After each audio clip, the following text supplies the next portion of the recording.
Oremos juntos. Dios, quien creó todas las cosas y está manejando la historia de la humanidad.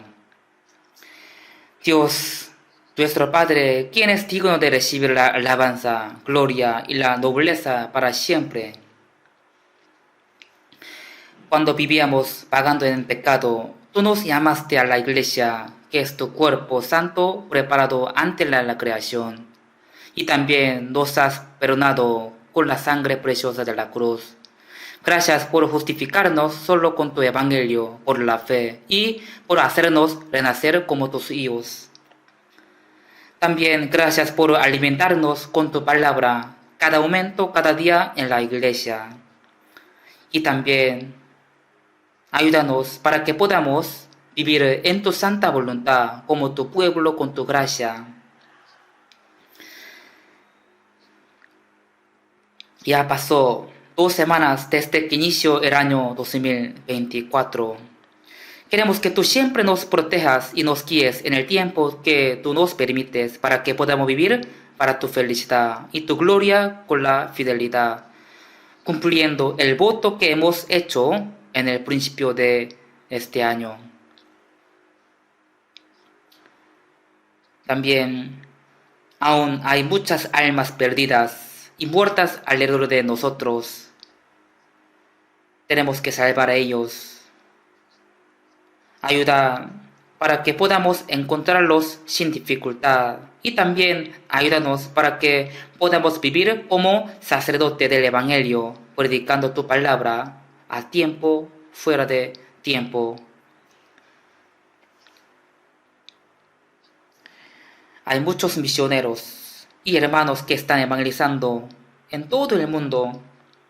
Espero que tú estés con ellos y muestres tu santo poder. Y también hazles ensanchar tu territorio para que ellos puedan guiar a muchas almas al reino de Dios. Tú nos llamaste en la época final como el último corredor del Evangelio y nos has dado una visión más importante, una visión más grande en la tierra donde estamos. Así que te pedimos que nos utilice preciosamente y nos ayude para que podamos vivir experimentando tu ayuda y mostrando tu gloria cada día y cada momento. En ese tiempo también esté con nosotros y llénanos con la palabra necesaria para nuestra vida y armanos con tu palabra de la gracia. Haznos vivir solo para tu gloria mientras comamos o bebamos o cualquier cosa que hagamos. En el nombre de Jesús, quien nos ama, hemos orado. Amén. Gracias por la alabanza. Vamos a buscar la Biblia. Primera de Pedro, capítulo 2.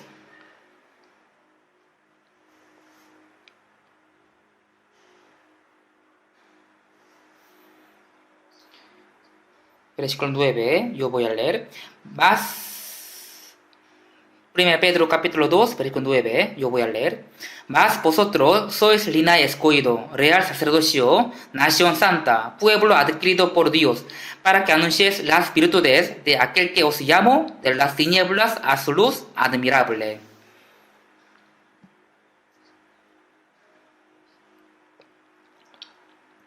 Desde el día lunes hasta hoy día, Pastor Juan Lee está dando el seminario en la iglesia de Gwangju.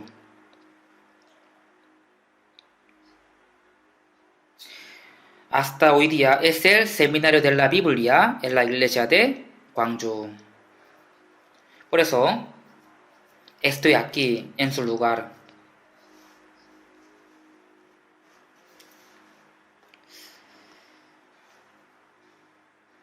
Seguramente ustedes siempre comían una comida espiritual muy rica cada domingo. Pero hoy día yo estoy aquí. Así que lo lamento por ustedes.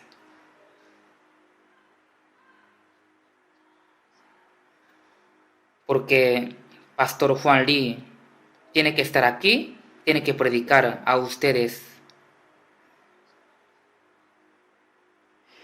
Pero los hermanos de Iglesia de Gwangju no lo dejaban regresar.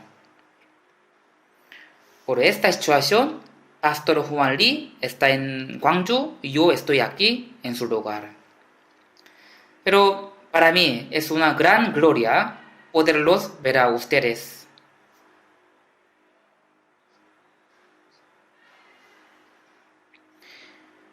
Yo prediqué a ustedes en el retiro de invierno. Creo que nos vemos muy frecuentemente.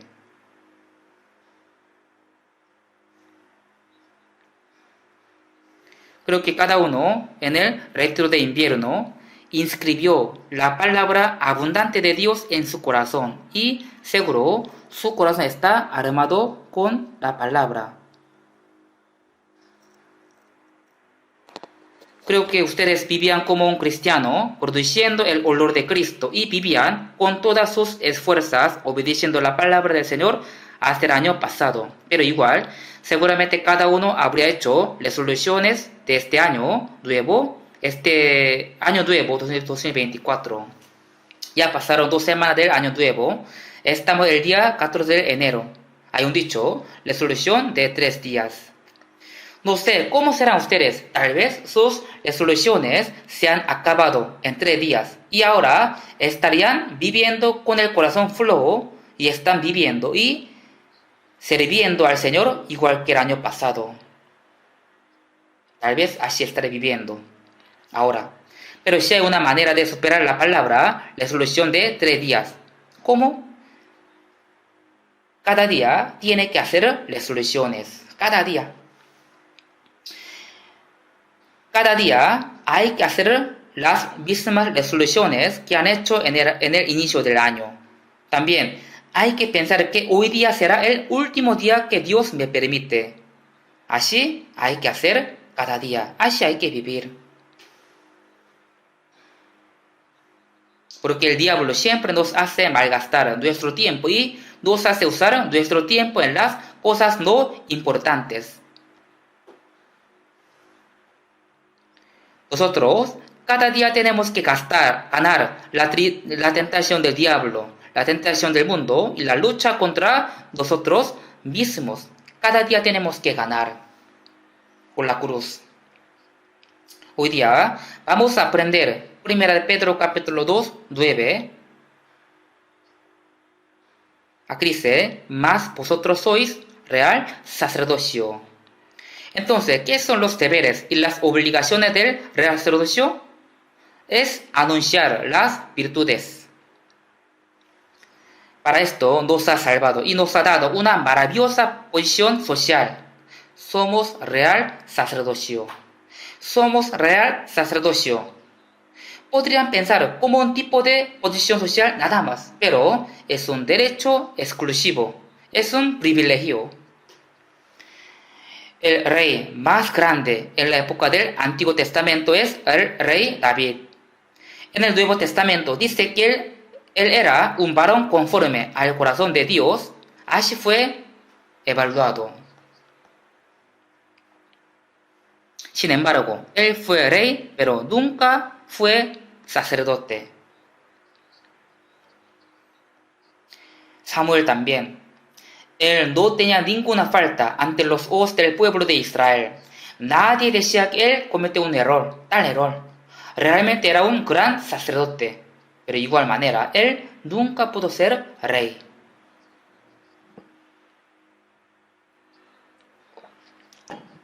Pero entre los reyes de Israel, un rey quería ser sacerdote también.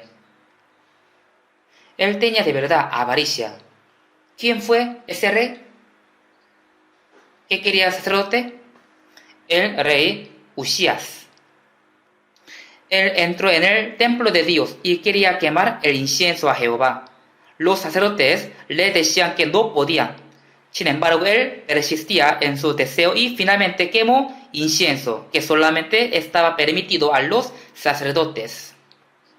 Por eso, como disciplina, el rey Usías tuvo lepra.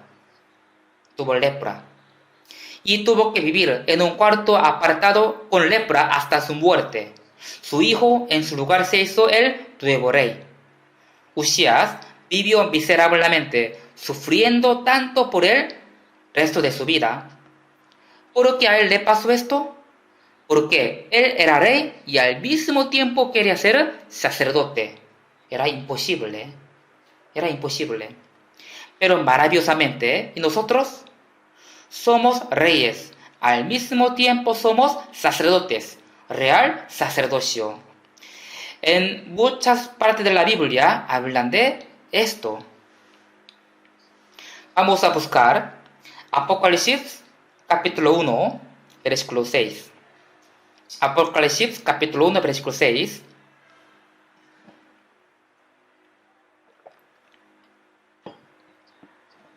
Aquí dice: y nos hizo reyes y sacerdotes para Dios, su Padre. A él sea gloria e imperio por los siglos de los siglos. Amén. Dios nos salvó, nos hizo sus hijos, su esposa, y también hasta nos hizo sacerdotes. No solamente somos sacerdotes, sino también somos reyes. También dice Apocalipsis capítulo 20, versículo 6. Capítulo 20, versículo 6.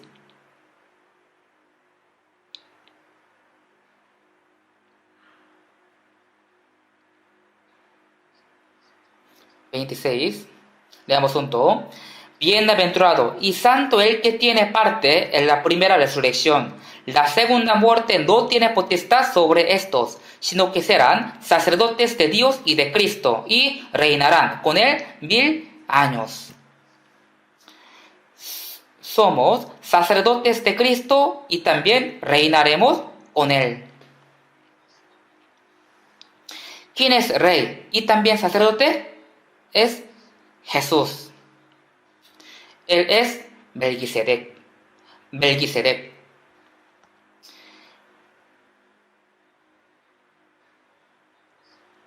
En el Antiguo Testamento sale el rey Melquisedec como el modelo de Jesús. En Génesis capítulo 14 dice que Abraham ganó una guerra y regresó a su casa. Ahí el rey de Salem, Melquisedec, le dio pan y vino a Abraham y lo bendijo.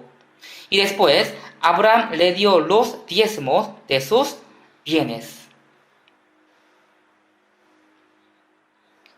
Ese Melquisedec es el modelo de Jesús.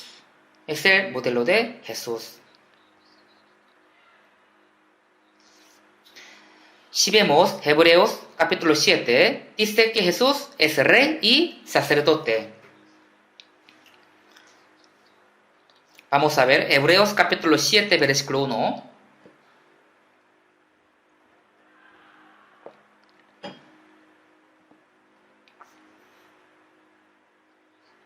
Hebreos capítulo 7, versículo 1. Porque este Melquisedec, rey de Salem, sacerdote del Dios Altísimo, que salió a recibir a Abraham, que volvía de la derrota de los reyes, y lo bendijo. A quien asimismo dio Abraham los diezmos de todo, cuyo nombre significa primeramente rey de justicia, y también rey de Salem, esto es, rey de paz. Sin padre, sin madre, sin genealogía, que ni tiene principio de días, ni fin de vida, sino hecho semejante al Hijo de Dios, permanece sacerdote para siempre. Rey de Salem, Melquisedec, quien sale en Génesis capítulo 14, él no tenía padre, ni madre, ni genealogía. De repente apareció en la Biblia. ¿Quién es él? Según el Antiguo Testamento, todos los sacerdotes son de Leví, tribu Leví. Pero rey de Salem, Melquisedec, no es de la tribu Leví. No tenía padre, ni madre, ni genealogía. Tampoco es de uno de las 12 tribus de Israel. ¿Quién es él? Eres rey de Salem, rey de paz. ¿Quién es él? Melquisedec. ¿Quién es él? Jesús. Isaías dice así: porque un niño nos ha nacido y nos ha dado, y el principado sobre su hombre, y se llamará su nombre admirable, consejero, Dios Padre fuerte, Padre eterno, príncipe de paz. Habla de Jesucristo. Es el Señor quien nos salvó. Rey de Salem, rey de paz, Melquisedec, indica Jesucristo. Ese Melquisedec es sacerdote y al mismo tiempo es rey. Nuestro sacerdote es Jesucristo, también es nuestro rey. Nosotros también somos reyes y somos sacerdotes, real sacerdocio. Jesús es el sumo sacerdote y al mismo tiempo es rey. De igual manera, los cristianos que son salvos son real sacerdocio. Es una maravillosa posición social. ¿Por qué? En la época del Antiguo Testamento, ningún rey, ningún sacerdote podía tener esta posición social. Pero Dios nos la ha permitido a nosotros. ¿Quién tiene este privilegio? El cristiano que recibe la salvación. Por eso, los cristianos son de clase especial, clase privilegiada, entre 8 millones de personas de este mundo. Una clase privilegiada. Entre muchos cuentos infantiles de Andersen, hay un cuento que se llama Patito Feo. Un día una pata estaba empollando sus huevos. Ahí entró el huevo de un cisne. Este huevo era más grande que los huevos de pato. O sea, era muy diferente desde que era un huevo. Finalmente, todos nacieron saliendo del cascarón. Y salió un patito feo.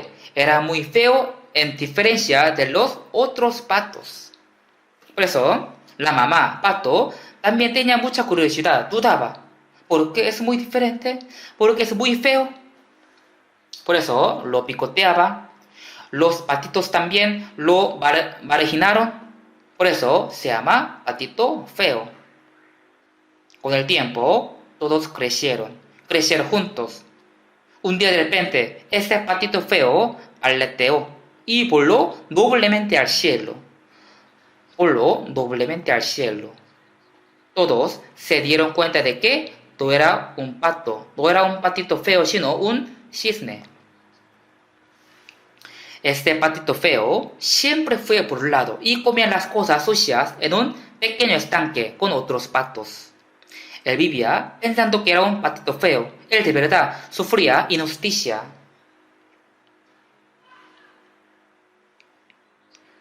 Nosotros también, mientras vivimos en este mundo, la gente nos trata como un patito feo. Pero no tenemos que desanimarnos porque no somos patitos feos, sino somos un cisne. Es decir, nosotros ya tenemos una posición social especial, que real sacerdocio. Somos reyes y al mismo tiempo somos sacerdotes. Ya tenemos esta posición social especial preciosa. Entonces, con esta posición, ¿cómo tenemos que vivir? Tenemos que vivir como un noble que tiene una posición alta. Ya les he dicho que somos de una clase privilegiada. Tenemos un derecho especial. Es un derecho que la gente de este mundo no puede tener. ¿Cómo pudimos tenerlo? Dios nos ha escogido y nos ha dado este privilegio.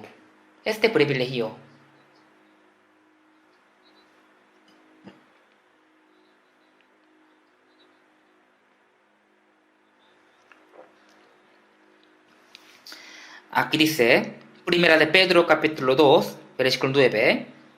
Mas vosotros sois linaje escogido.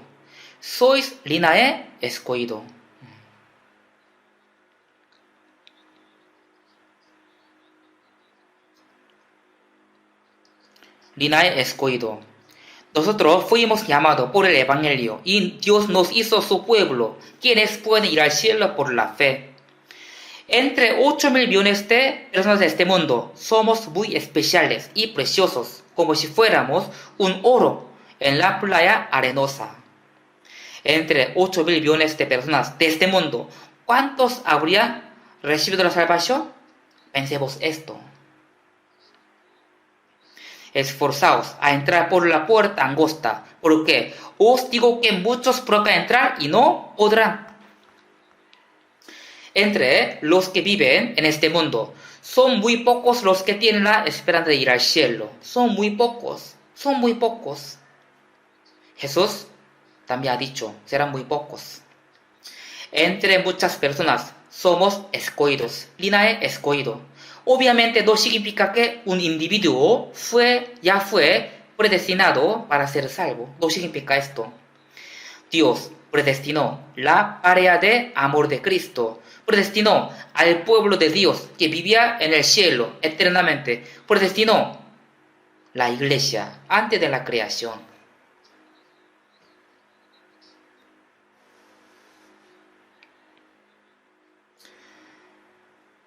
Vamos a ver, busquemos Efesios capítulo 1. Efesios capítulo 1.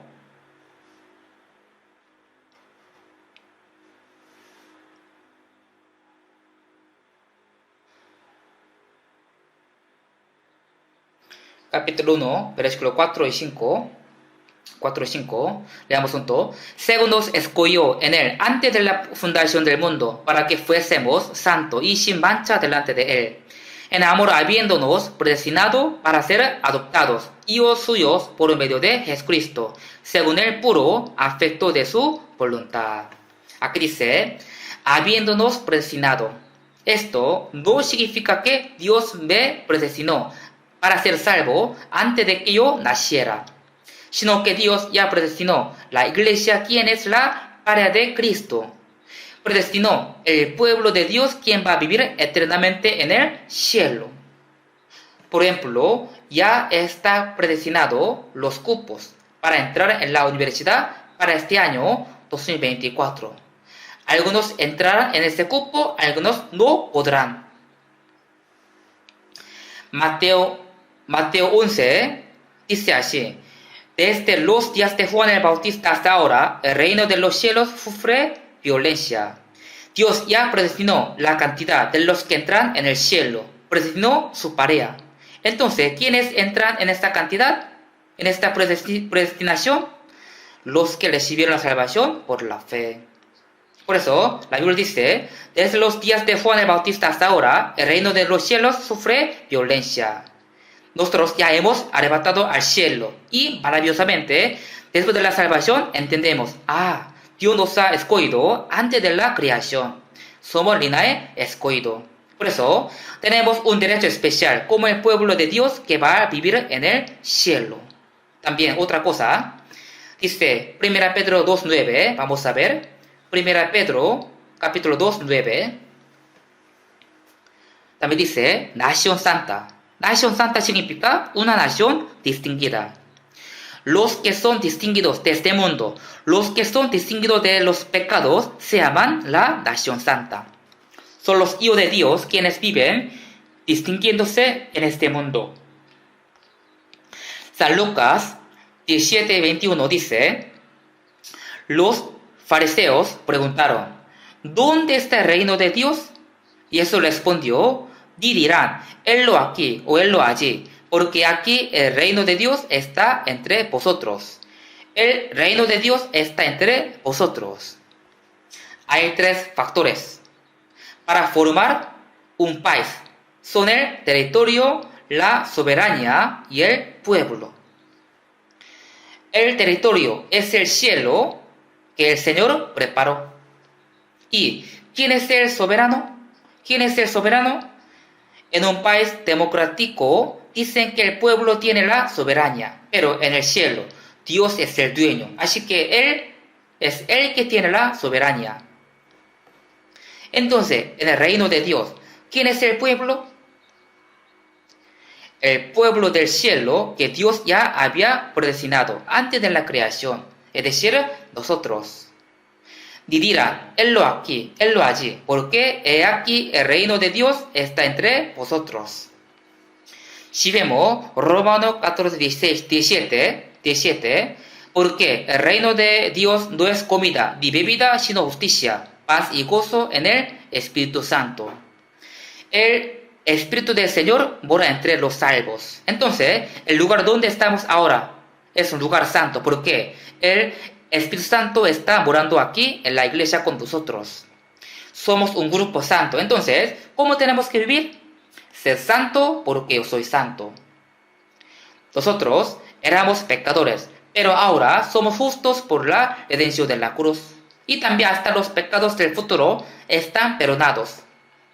Entonces, ¿estaré bien aunque viva cometiendo muchos pecados? No, no se puede. No se puede. ¿Perseveraremos en el pecado para que la gracia abunde? En ninguna manera.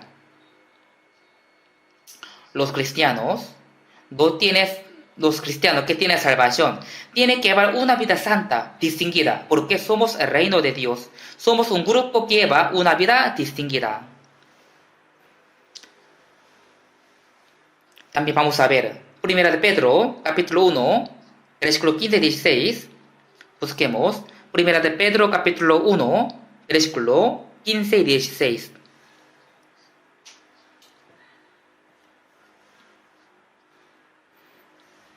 Leamos juntos. Sino, como aquel que os llamó es santo, sed también vosotros santos en toda vuestra manera de vivir, porque escrito está, sed santo porque yo soy santo. Dios es santo. Dios nos salvó, no para que perseveráramos en el pecado, sino para que seamos santos.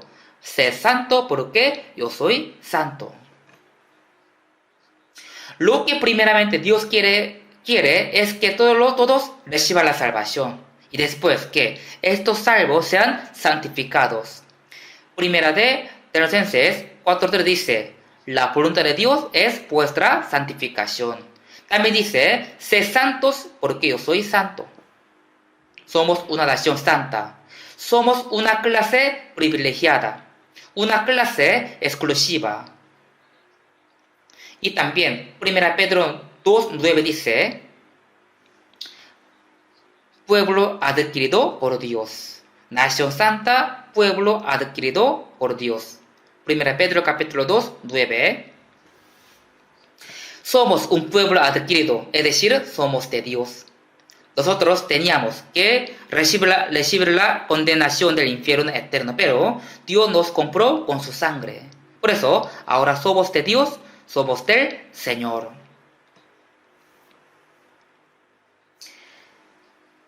Primera Corintios 6, 19, 20.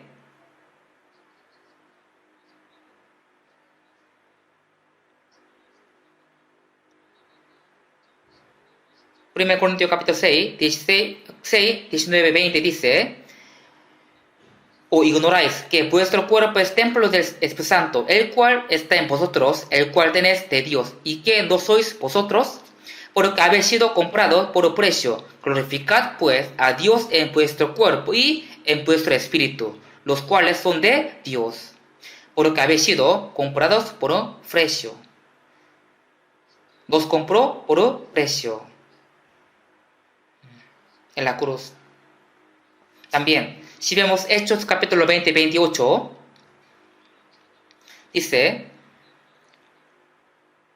mirad por vosotros y por todo el rebaño en el Espíritu Santo os ha puesto por obispo para apacentar la iglesia del Señor, la cual él ganó por su propia sangre. Él ganó por su propia sangre. Los cristianos son reino de Dios que está en esta tierra. También son el pueblo de Dios y fueron comprados por la sangre de Jesucristo. Jesús es Dios mismo. Dios vino a este mundo siendo carne y murió en la cruz. Y Dios hizo sus hijos a todos los que creen en el maravilloso amor de la cruz.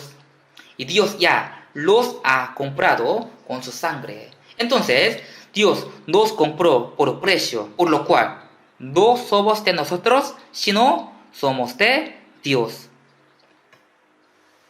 Somos de Dios. Muchos versículos explican estas cosas.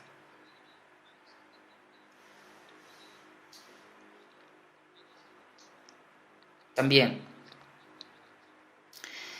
si vemos Romanos 1:6, llamados a ser de Jesucristo.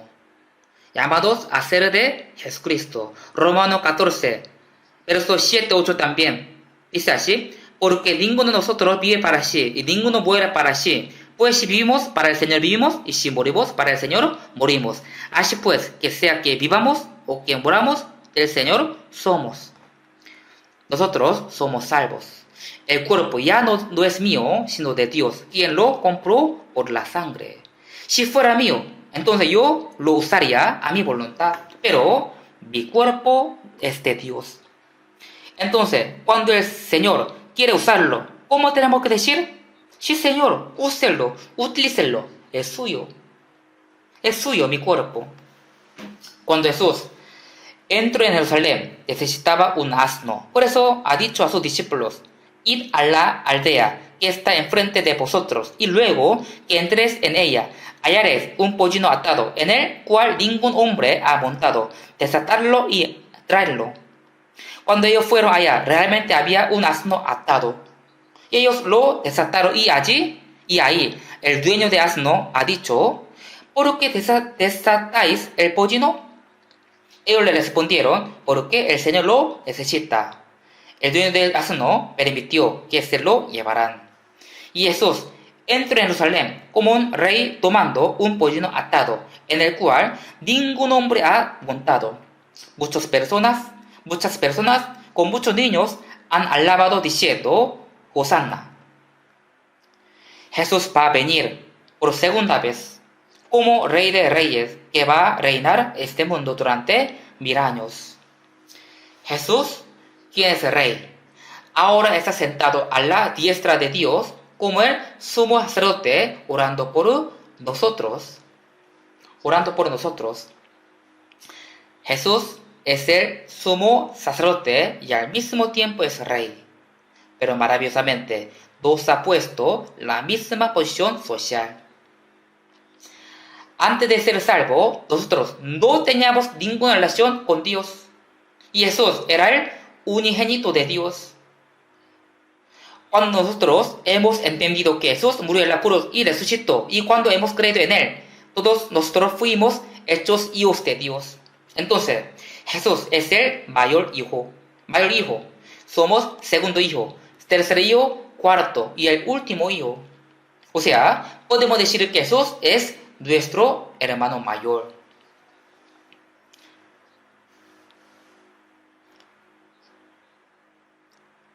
San Juan 1:12.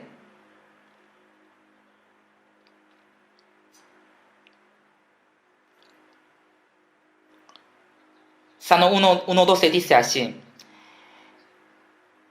les dio potestad de ser hechos hijos de Dios. Somos una persona que tiene este privilegio. Nosotros tenemos que saber bien que nuestros bienes no son de nosotros, sino de Dios. Cuando vivimos con este pensamiento, realmente podemos vivir como un real sacerdocio, quien puede dar el sacrificio vivo. Nosotros tenemos este privilegio. Por nuestra posición ante Dios, nosotros podemos acercarnos a Dios directamente. En la época del Antiguo Testamento, el sumo sacerdote tenía que matar a una cabra y con la sangre de ese animal entraba al lugar santísimo y allí pedía perdón a Dios por el pecado del pueblo de Israel. Pero cuando Jesús murió derramando toda la sangre, el velo que está en el lugar santo y el lugar santísimo se rasgó de arriba a abajo. Y ahora podemos acercarnos directamente a Dios sin la ayuda del sumo sacerdote. ¿Por qué? Ahora todos son sacerdotes. Somos sacerdotes. Es un maravilloso privilegio. Cualquier persona puede acercarse a Dios por la fe. Nosotros tenemos este privilegio. También, aunque los que no tienen la salvación oren a Dios, Dios jamás escucha. No escucha.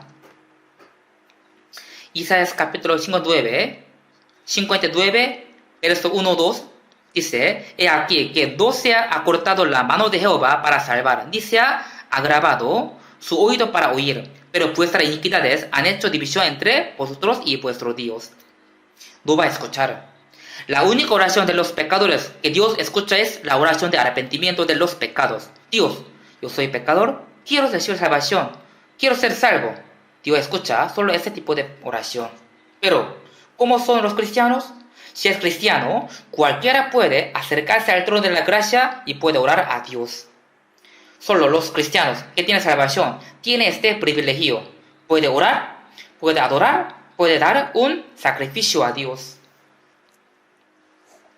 Todo está bien este versículo, Romanos capítulo 12, 1, ¿sí o no? Ahí dice, así que hermanos, os ruego que por las misericordias de Dios que presentéis vuestros cuerpos en sacrificio vivo, santo, agradable a Dios, que es vuestro culto racional.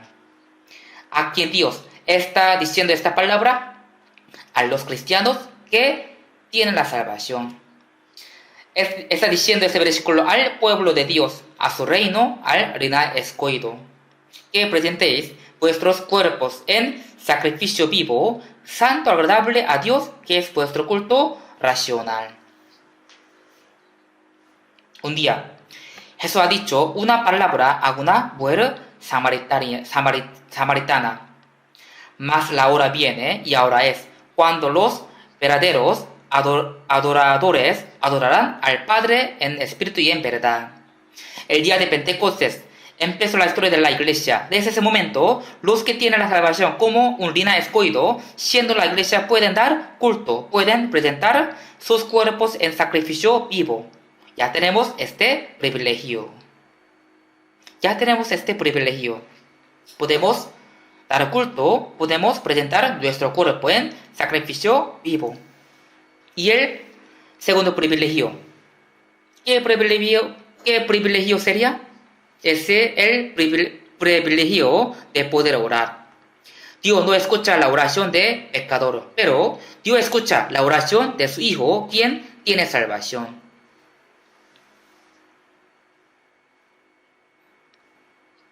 Hebreos capítulo 4, versículo 16.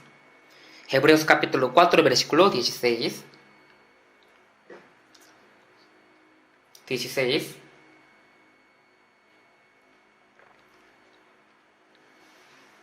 Leamos junto. Acerquémonos, pues, confiadamente al trono de la gracia para alcanzar misericordia y hallar gracia para el oportuno socorro. Recibir la salvación es una gracia de Dios. Y después de la salvación, vivir cada día con la felicidad y vivir sirviendo al Señor también es una gracia grande.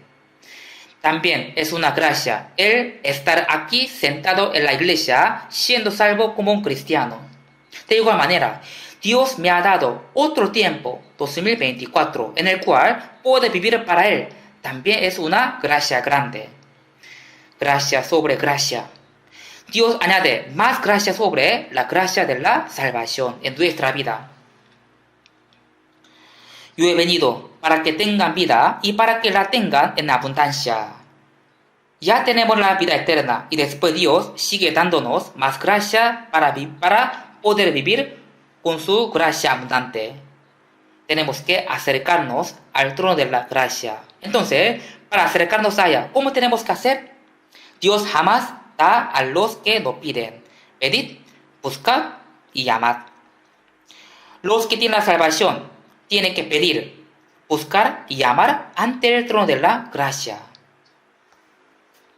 También dice, pero no tenéis lo que deseáis, porque no pedís y no recibís, porque pedís mal, para gastar en vuestros deleites. Si quiere vivir en gracia abundante, primero tiene que acercarse al trono de la gracia. ¿De qué manera? Con la oración. No pedimos a Dios por lo que podemos hacer, sino pedimos a Dios por lo que no podemos hacer. Es lo que Dios puede hacer. Tenemos que acercarnos al trono de la gracia. Ahí tenemos que orar. Porque tenemos este privilegio de poder orar. Busquemos 1 de Juan, capítulo 5. 1 de Juan, capítulo 5.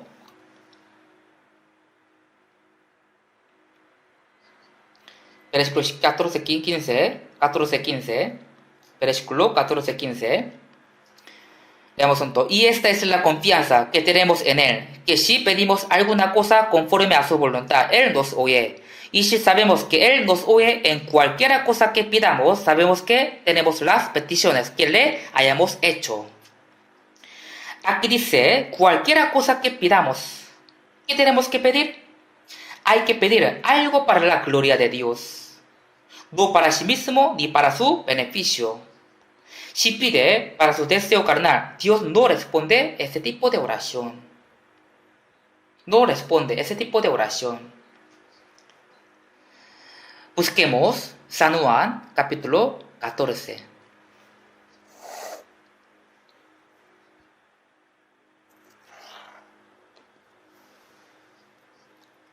Ya tenemos el privilegio de orar. San Juan capítulo 14, versículo 13 y 14. Leamos un todo. Y todo lo que pidieres al Padre en mi nombre, lo haré, para que el Padre sea glorificado en el Hijo. Si algo pidieres en mi nombre, yo lo haré. Todo lo que pidieres al Padre en mi nombre, lo haré. ¿En nombre de quién podemos pedir? En el nombre de Jesús, quien nos salvó. Por eso, cuando oramos, así estamos diciendo, orando, en el nombre de Jesús, quien nos salvó, hemos orado.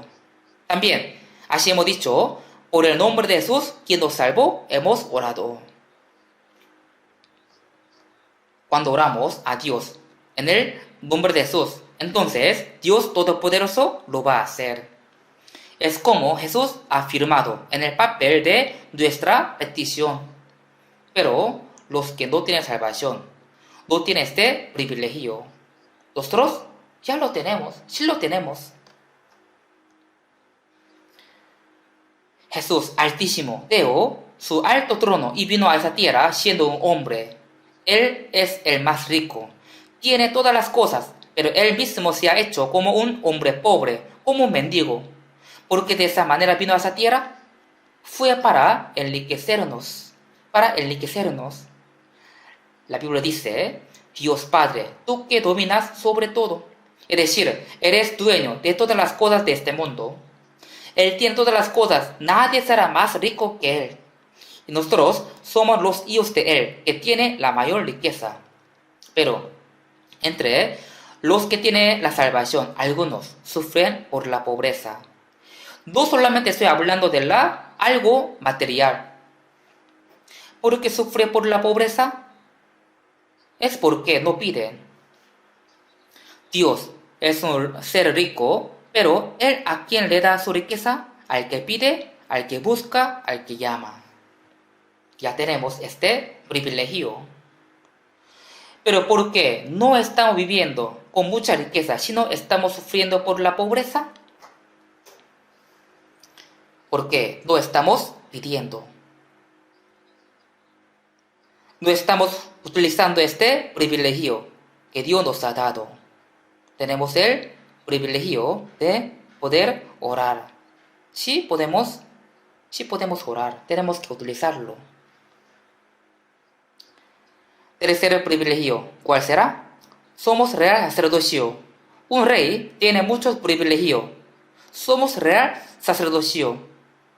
Tenemos un privilegio de poder ser guiado y protegido por Dios. En este mundo también siempre hay guardaespaldas alrededor de los que tienen un rango alto. Por ejemplo, si el presidente de nuestro país quiere ir a un lugar lejos, siempre los guardaespaldas andan con él y lo protegen, porque alguien podría atacar al presidente. Por eso, los guardaespaldas lo protegen. Pero, para nosotros, Dios nos envió muchos guardaespaldas. Son muchos más de los que tienen el presidente. Y ellos nos están cuidando y protegiendo. Son los ángeles. Dios nos protege por medio de los ángeles invisibles. Nosotros tenemos este privilegio. Busquemos 1 Juan capítulo 5. 1 Juan capítulo 5.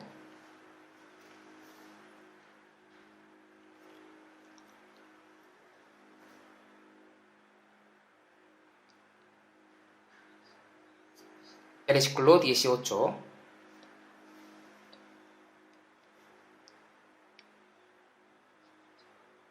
Veamos junto. Sabemos que todo aquel que ha nacido de Dios no practica el pecado, pues aquel que fue engendrado por Dios le guarda y el maligno no le toca.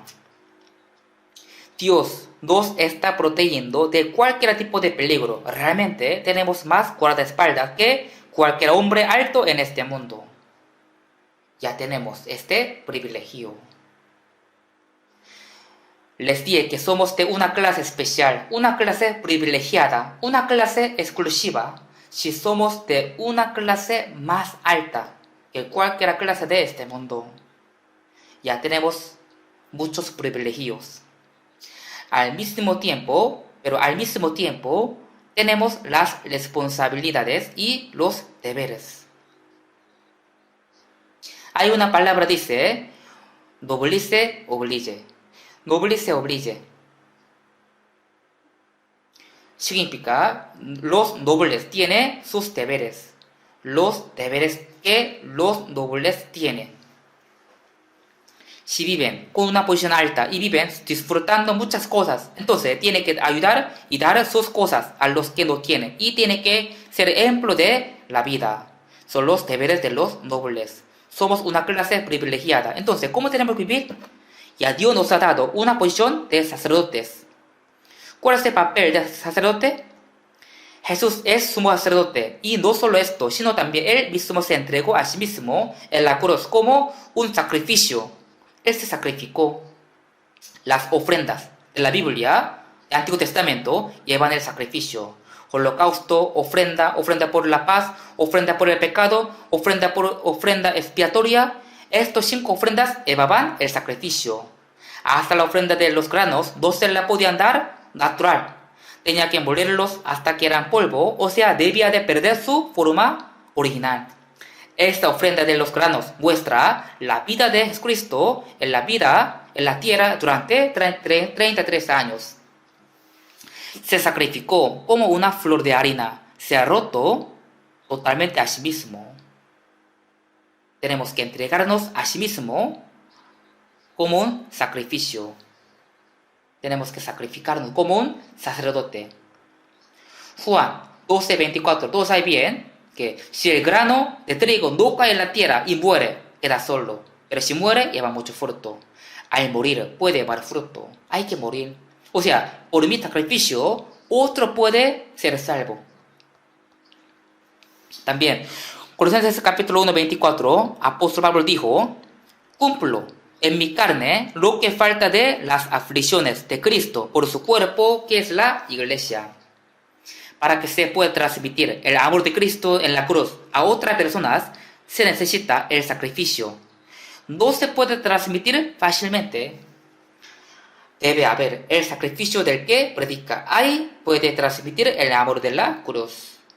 Eso es lo que el sacerdote tiene que hacer. Tenemos este deber. También, como antes les he dicho, Romanos 12:1, presentéis vuestros cuerpos en sacrificio vivo, santo, agradable a Dios. Eso significa que tiene que sacrificarse, es decir, tiene que morir. A través de Pablo, mucha iglesia ha levantado. Muchas personas han sido salvos. Entonces, ¿él qué tipo de vida llevaba? Pero de ninguna cosa hago caso, ni estimo preciosa mi vida para mí mismo, con tal que acabe mi carrera con gozo y el ministerio que recibe el Señor Jesús, para dar testimonio del Evangelio de la gracia de Dios. También, 1 Corintios 15:31 dice, os aseguro, hermanos, por la gloria. O sea, él quería glorificarse. ¿Qué quiere glorificarse? Cada día muero. Cada día muero. También Jesús dijo también, el que no toma su cruz y sigue en pos de mí, no es digno de mí. Nosotros, como los discípulos de Jesús, para seguir los pasos del Señor, para llevar esa vida, ¿cómo tenemos que hacer? Tenemos que tomar la cruz. La cruz simboliza el sacrificio. Dios nunca trabaja a través de las personas que no quieren sacrificarse. Dios perdonó el pecado de todo el mundo por la cruz. Y nosotros recibimos la salvación por el sacrificio de la cruz.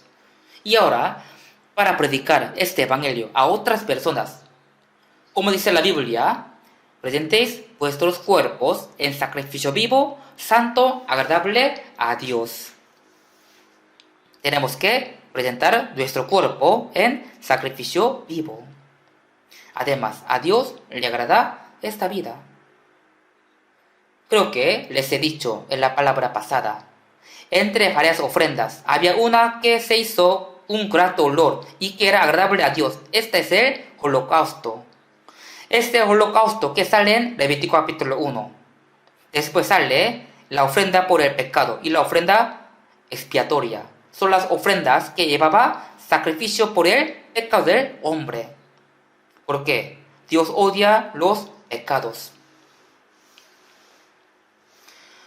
Cuando Jesús cargó el pecado del mundo y murió como ofrenda por el pecado y ofrenda expiatoria, Dios ignoró esto. Eli, Eli, lama sabactani. Esto es, Dios mío, ¿por qué me has desamparado? Dios lo desamparó. Cuando Jesús murió en la cruz como ofrenda por el pecado, como ofrenda expiatoria, Dios lo abandonó, aunque era su hijo. También tenemos que saber que la muerte de la cruz simboliza 4 ofrendas: holocausto, ofrenda por la paz, ofrenda por el pecado y ofrenda expiatoria. Antes de morir, Jesús oró en Getsemaní: si es posible, pase de mí esta copa. Pero Jesús tenía que morir en la cruz. Porque él tenía que cumplir la voluntad del Padre. Él primeramente quería cumplir la voluntad de Dios. He aquí que vengo, oh Dios, para hacer tu voluntad. Él tenía que morir. Esto es como el holocausto. Jesús murió como un sacrificio cargando nuestros pecados. Esto es como el holocausto, que es una ofrenda agradable a Dios. Aparta de mí esta copa, mas no lo que yo quiero, sino lo que tú. Vivir para la voluntad de Dios. Vivir para cumplir 100% la voluntad de Dios. Esto es el holocausto. Cuando Jesús hizo la voluntad de Dios, Dios lo recibió con gozo, como el holocausto. De la misma manera, en nuestra vida, vivir santificándonos, vivir entregándonos, es una vida de holocausto. Esta vida le agrada a Dios. Por eso, Romanos 12:1 dice: presentéis vuestros cuerpos en sacrificio vivo, santo, agradable a Dios. Para presentarse como el sacrificio vivo, ¿cómo tiene que ser? Debe ser limpio. No debe tener ninguna mancha de su vida. Por eso, si vemos Levítico 1:3, cuando hace el holocausto, tenía que sacrificar un animal sin defecto. Así dice: macho sin defecto lo ofrecerá. Macho sin defecto lo ofrecerá. Sin defecto. Los cristianos que tienen salvación tienen que presentarse a sí mismo a Dios. Pero, ¿qué tiene que dar? Lo que no tiene defecto. Lo que no tiene mancha. También, lo mejor. Lo mejor. Y también al dar la ofrenda de holocausto, tenía que quitarle la piel al animal, desde la cabeza hasta los pies, y tenía que dividirlo en pedazos. Y después lavaban todas las partes y las ponían en el altar. Y finalmente han quemado todo para entregárselo a Dios. Todos. Tenía que darle todo a Dios, todos. Dios nos compró con su sangre y no nos pide una parte de nuestra vida, sino que nos pide nuestra vida entera. Entonces, si yo doy todas mis cosas, yo seré pobre. Si doy todas mis cosas, ¿no tendré ni una cosa de mi vida? No es así. Dios me pide todas mis cosas y luego me da algo mejor que lo que yo tenía. Hay que saber esto. Pronto viene el Señor. Pronto viene el Señor. Cuando estemos ante el Señor, Él va a evaluar exactamente nuestra vida. Si hemos vivido entregándonos enteramente a Dios, o si solo hemos vivido dándole una pequeña parte de nuestra vida. La ofrenda no tiene que tener ningún defecto. Pero si vemos en el libro de Malaquías, el pueblo de Israel daba los animales enfermos y los animales ciegos y cojos. Todo era un sacrificio perfecto. También Malaquías sale que Dios ha dicho a Israel, volveos a mí y yo me volveré a vosotros. Israel así ha dicho, ¿en qué hemos de volvernos? Dios jamás ha dicho así. Dios nunca dio así. Escuche mi palabra, ore mucho, nunca dio así. Dios les ha dicho que vuelva y ha pedido una cosa. ¿Qué les ha pedido? ¿Qué les ha pedido? Tenéis que dar vuestros diezmos y ofrendas correctamente. Diezmos y ofrendas. Porque dio así. Aunque sea un cristiano que tiene la salvación en su vida, tiene una cosa muy útil que siempre tiene que tener, que es el dinero.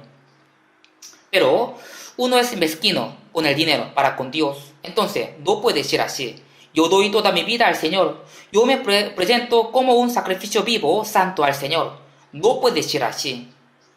Ni siquiera puede dársela al Señor. Una cosa pequeña, tan pequeña, que es el dinero. ¿Cómo podría dar su vida entera al Señor? Imposible, no puede esto. Martín Lutero, quien ha hecho la reforma religiosa, dio así. No puedo creer en el arrepentimiento de la persona que su bolsillo no se ha arrepentido. También hay un dicho, al momento de bautizarse en el agua, su billetera también tiene que bautizarse. Su billetera también tiene que bautizarse. Nuestra riqueza y nuestro dinero son un subproducto de nuestro cuerpo dado por Dios. Entonces, tenemos que darlo al Señor. Cuando diezma, no significa que solo 1 entre 10 es de Dios, sino también 9 entre 10 también son de Dios. Todo es de Dios. Todo es de Dios. Hay que dar diezmo. Prueban dar diezmo. Entonces, la Biblia, ¿qué dice? ¿Cómo promete? Abriré las ventanas de los cielos y derramaré sobre vosotros bendición hasta que sobreabunde. Es la promesa de Dios. Si uno no es fiel en la cosa pequeña, no puede vivir para el Señor. Seguramente cada uno que están aquí ha hecho nuevas resoluciones para este año 2024. Presentéis vuestros cuerpos en sacrificio vivo, santo, agradable a Dios. Dios quiere que entreguemos hasta nuestro cuerpo, hasta nuestra vida como holocausto. Pero ni siquiera puede dar una cosa pequeña, que es la riqueza, que es el dinero. Entonces, jamás podrá decir así, yo doy mi cuerpo y mi vida al Señor. Sería una mentira grande. Cuando no había comida en Jerusalén, los hermanos de la iglesia de Macedonia ha hecho ofrenda para ayudar a los de Jerusalén. Macedonia hoy en día es una parte de Grecia. Los hermanos de Macedonia han hecho la ofrenda y la enviaron a la iglesia de Jerusalén. La Biblia dice que ellos han hecho más allá de sus fuerzas. Más allá de sus fuerzas. Busquemos 2 de Corintios capítulo 8.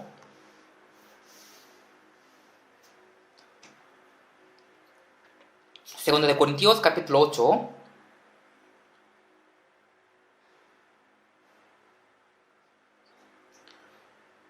Versículo 3. Pues doy testimonio de que con agrado han dado conforme a sus fuerzas y aún más allá de sus fuerzas, pidiéndonos con muchos ruegos que les concediésemos el privilegio de participar en este servicio para los santos, y no como lo esperábamos, sino que asimismo se dieron primeramente al Señor, y luego a nosotros por la voluntad de Dios. Si Dios, mi cuerpo y mi vida es comprada por la sangre, así que no es mía, este es Cristo. Entonces, si puedo dar mi riqueza, es una cosa muy pequeña, es que se produce por mi cuerpo. Si yo le doy hasta mi cuerpo, ¿acaso no podré dar esta cosa muy pequeña? Los hermanos de Macedonia eran pobres, sufrían de extrema pobreza. Sin embargo, ellos han hecho la ofrenda más allá de sus fuerzas. Ahí ellos cumplieron la santa voluntad de Dios. También ustedes saben bien, la viuda Sarepta, ¿cierto? El profeta Elías fue a la casa de viuda Sarepta. Fue allá. Ella fue una persona pobre. Justo iba a morir, consiguió, después de comer, la última comida que tenía. Quería morir con su hijo. En ese momento, Elías se le acercó a ella y preguntó: viuda Sarepta, ¿qué tienes?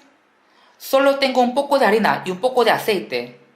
Con esto voy a hacer una comida y después de comerla voy a morir con mi hijo. ¿Por qué ella quería morir? Porque ya no tenía más comida. En esa situación, ¿qué ha dicho Elías a esta viuda pobre?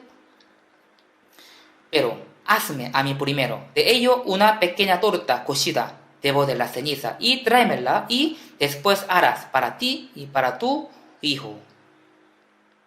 Si ella hace el pan y primero le da al profeta Elías, entonces ya no tenía más comida para comer, para ella ni para hijo. Pero el profeta de Dios hasta esto quería quitar. Hazme a mí primero, tráemela. Primero hágame para mí. ¿Cómo ha hecho esta viuda Sarepta? Ella primeramente ha hecho un pan y le dio al profeta de Dios, Elías. Ella primero ha dicho, ha dado el pan a Elías. La Biblia como dice, entonces ella fue e hizo como él le dio Elías. Primer Reyes, capítulo 17, 15, 16, dice, ella fue e hizo como él le dijo Elías. O sea, ella obedeció la palabra del profeta de Dios. Y después, ¿cómo sale? La harina de la tina no escasó, y el aceite de la bahía menguó. Si ella no hubiera obedecido la palabra y no hubiera dado primero el pan al profeta, entonces habría muerto con su hijo después de comer su última comida. Pero ella obedeció. Por eso, nunca se escaseaba la harina, y el aceite menguaba. Dios, quien es todopoderoso, ha hecho de esta manera. Ahora también Dios busca ese tipo de persona como la viuda Sarepta.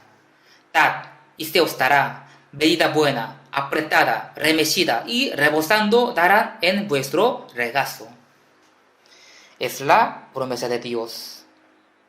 Hay muchos versículos acerca de esto. Hay muchos versículos que habla sobre esto.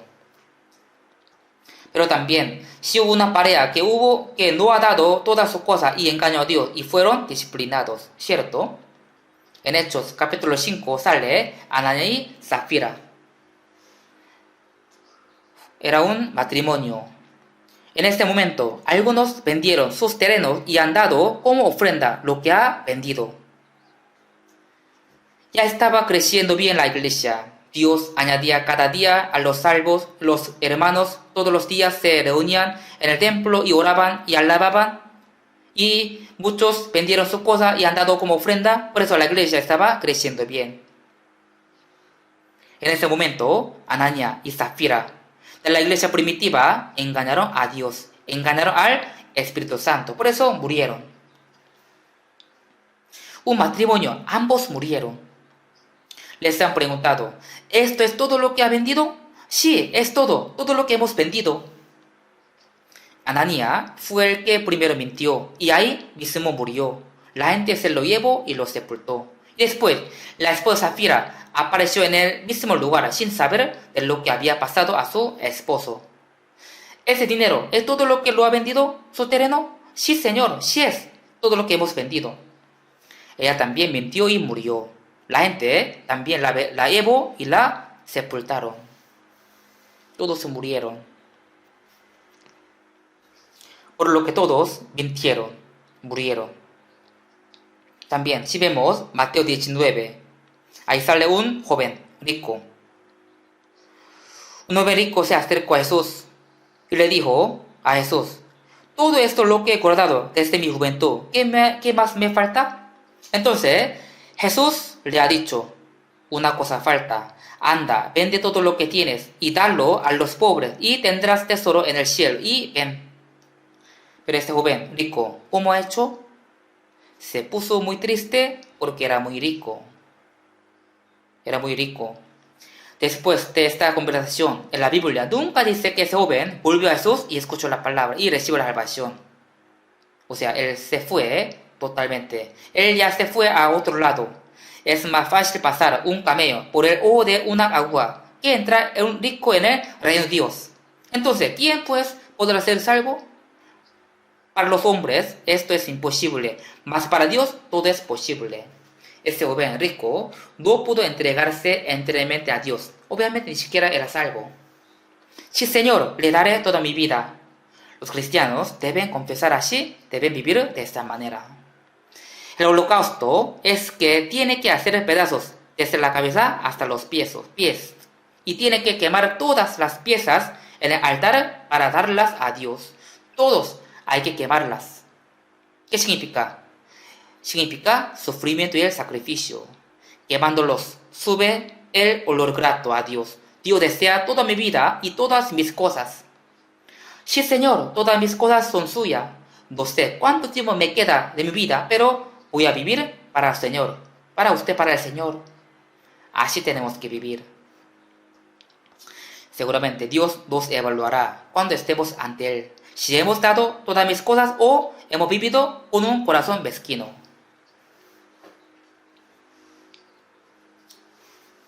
Hay un cuento.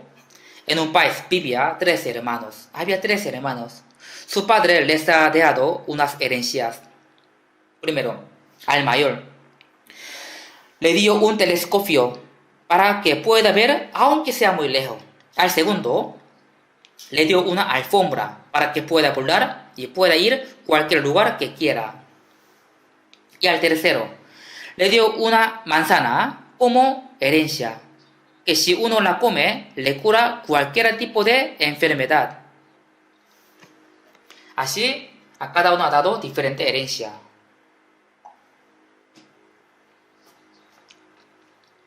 Un día el mayor ha visto un cuarto del palacio con su telescopio. En este cuarto estaba escrito un aviso del rey.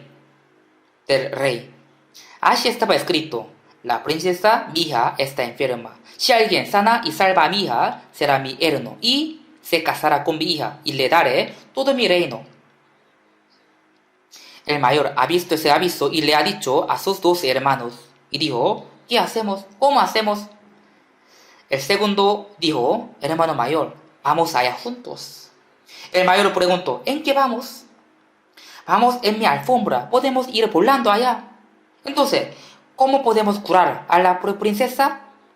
Ahí el último hermano dijo: yo tengo una manzana que puede curar cualquier enfermedad. Vamos. Por eso, los tres hermanos fueron al palacio volando con la alfombra del segundo hermano. Ya encontraron a la princesa y le dieron la manzana. Ella comió y se curó. Después, el rey ya quería dar su reino y también tenía que hacer a uno como su yerno, porque le había prometido. Pero él no sabía cómo hacer, porque los tres hermanos todos creían que podían casarse con la princesa. El rey pensó mucho y finalmente decidió. ¿Sí saben ustedes quién pudo casarse con la princesa y pudo recibir el reino? ¿Quién fue? ¿Quién sería? El último. Entonces el mayor y el segundo preguntaron al rey: ¿por qué yo no puedo? ¿Por qué yo no puedo? El rey explicó por qué. Primero dijo al primero: tú todavía tienes el telescopio que tu padre le dio. Y el segundo también ha dicho: tú también todavía tienes la alfombra con la que puedes ir a cualquier lugar. Pero el último ya no tiene la manzana. Mi hija se la comió toda. Es decir, el último ha dado todo lo que tenía. Todo lo que tenía. Dios seguro nos va a evaluar. Si he dado todas mis cosas o no? Si he vivido sacrificándome o no. Seguro nos va a evaluar cuando estemos ante Dios.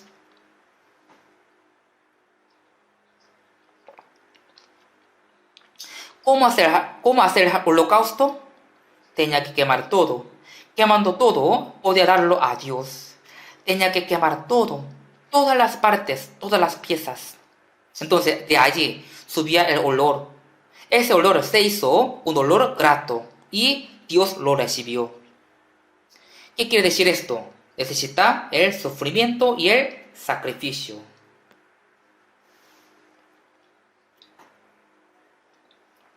Busquemos Romanos capítulo 8, versículo 17. 8:17.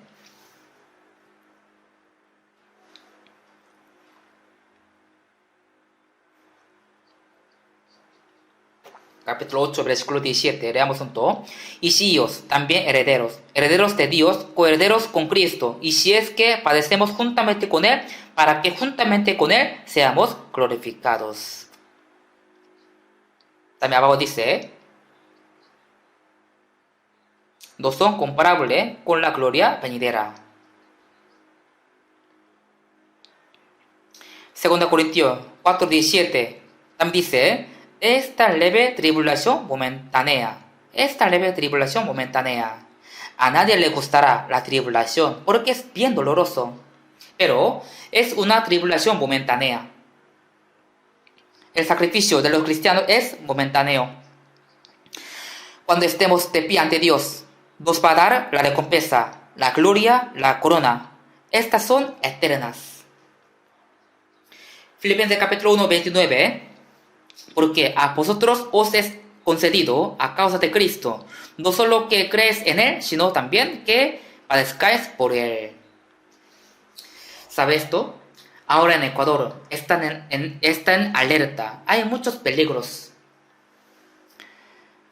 Pero en mucha parte de Ecuador tenemos nuestra iglesia. Por eso, ahora están predicando fuertemente en Ecuador por medio de nuestra iglesia.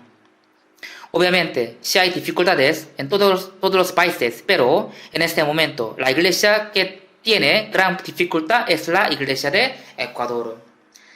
Hace unos días atrás había empezado el seminario de una iglesia en Ecuador, pero de repente las mafias de la cárcel se amotinaron contra el gobierno y el presidente declaró el estado de excepción.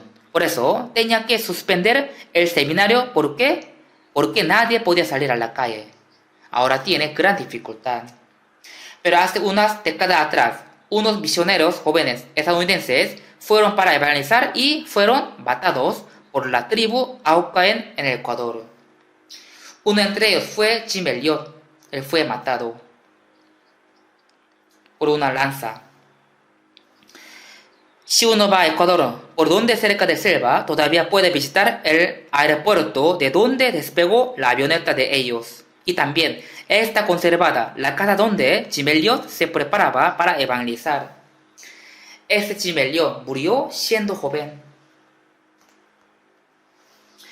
Él se graduó con una buena calificación de una universidad en Chicago y la universidad ya lo iba a contratar como un profesor, pero él rechazó esto. Jim Elliot dijo, yo voy a evangelizar a las tribus que todavía no saben del evangelio. Yo iré al Ecuador. Él, dejando toda su vida cómoda y prosperada, fue a Ecuador con su esposa y su hijo para evangelizar y para vivir para el Señor. Pero en Ecuador, él murió siendo atacado con una lanza que le tiró un indio. Ahí, la prensa de Estados Unidos dio, es gran pérdida nacional, porque murió un joven, murió siendo joven. Pero en ese entonces, un periodista ha dicho a la esposa de Jim Elliot, ¿cuán trágico es? Diciendo esto, le había consolado. Ahí, la esposa de Jim Elliot ha dicho al periodista, señor periodista, abstenga esta palabra, no es una tragedia. Mi esposo fue allá para cumplir su meta, fue allá para entregar su vida. Así dio y le mostró un cuaderno de meditación de su esposo, en el cual había escrito cuando era universitario.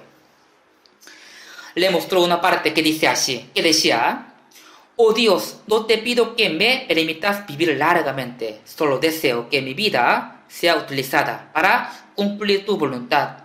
Quiero predicar nada más. Dios, quémame. Dios, quémame. Esa parte la esposa ha mostrado al periodista. Jim Elliot, que fue matado en Ecuador, fue entregado a Dios como un holocausto. Fue entregado como un holocausto. En la historia del cristianismo, durante 2000 años, había 70 millones de mártires. ¿Por qué ellos fueron matados? ¿Por qué ellos sufrieron tanto? ¿Por qué fueron matados? Es para el Señor. Si uno predica este evangelio, uno predica la palabra, no podrá tener una vida segura de este mundo. No tendrá una vida cómoda, una vida prosperada en este mundo. ¿Por qué? Podría ser maltratado y burlado por la gente de este mundo. Seguro tendrá sufrimiento y tribulación. ¿Cómo pues invocarán a aquel en el cual no han creído? ¿Cómo creerán en aquel de quien no han oído? Muchos murieron predicando el evangelio. Apóstol Pablo también dio así: cumplo en mi carne lo que falta de las aflicciones de mi Cristo por su cuerpo, que es la iglesia. Nosotros tenemos que vivir este año 2024 con este corazón. Para algunos, este año podría ser el último año de su vida, o tal vez podría ser el último año para todos nosotros. ¿Por qué? Podría venir el Señor este año. Yo pensaba que el año pasado iba a venir el Señor, pero no vino. Seguro nos dio otra oportunidad. Vivimos pensando que este año puede ser el último año de mi vida. Al morirme, cuando esté ante Dios, Él me preguntará: yo morí por ti, ¿tú qué hiciste por mí? Así me va a preguntar. Somos real sacerdocio para que anunciéis las virtudes. ¿A qué se refiere las virtudes? Se refiere al evangelio. Dios nos preguntará: yo morí por ti, ¿tú qué hiciste por mí? ¿Tú a cuántas almas me han guiado? Sí, Señor, tal persona me han predicado, pero yo no pude transmitir tu evangelio a otra persona. Sí, Señor, tal hermana se ha sacrificado tanto para salvarme, pero yo no pude predicar a una persona. Ni siquiera puedo decir esa palabra por la vergüenza.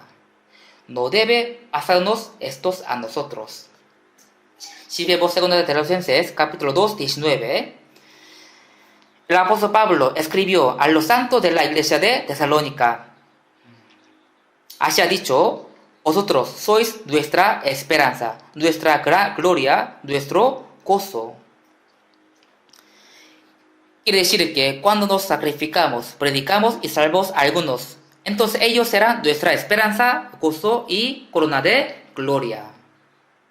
No solamente esto, también Dios me va a venir, nos va a venir a cada uno de nosotros. Me va a venir a mí. ¿Y después qué? Para que cada uno reciba según lo que haya hecho mientras estaba en el cuerpo, sea bueno o sea malo. No hay el premio colectivo para todos, sino a cada uno individualmente le va a dar dependiendo cómo ha vivido para el Señor y cuánta gloria ha dado a Dios por medio de sus frutos. Si vemos Juan capítulo 15, 8, dice así: en esto es glorificado mi Padre, en que veis muchos frutos. Jesús vino a esta tierra para salvar a los pecadores.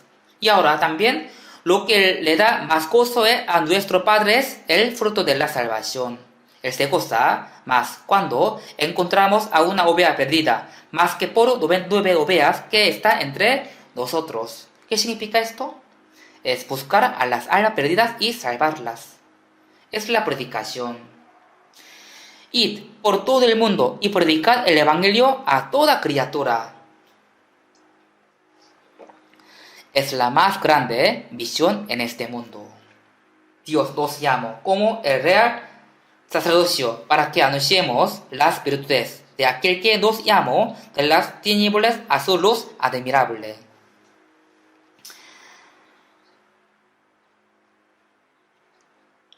En este año, de verdad, vamos a guiar a una alma a Dios, hagámoslo que estén en la reunión firmemente.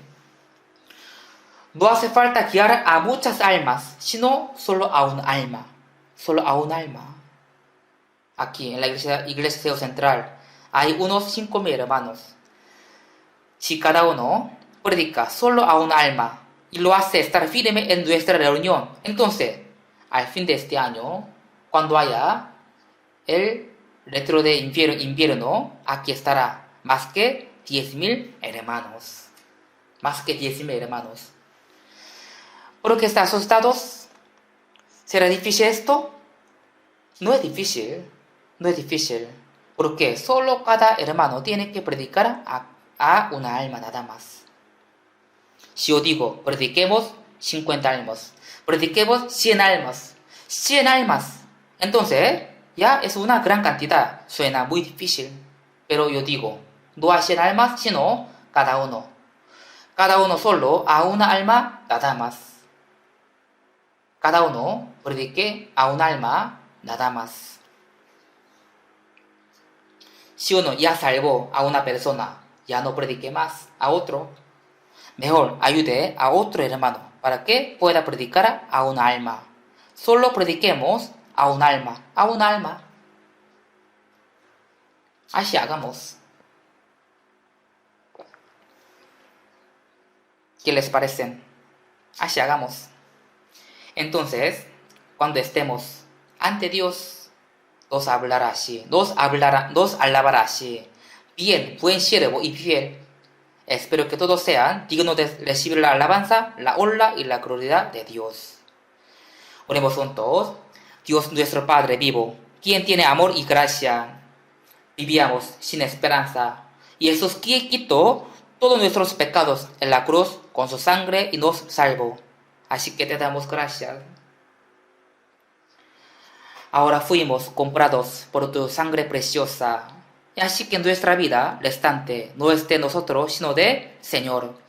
Ayúdanos para que podamos vivir para el Señor en el resto de nuestra vida. Tú nos hiciste como el real sacerdocio, es para que prediquemos tus virtudes. Utiliza a cada uno de nosotros para que cada uno pueda guiar a una alma al Señor en este año 2024. También ayúdanos para que seamos unidos y le dé el gozo y la gloria al Padre con sus frutos. De esta manera queremos que tu reino, que tú predestinaste antes de la creación, se amplía por nosotros. En el nombre de Jesús, quien nos ama, hemos orado. Amén.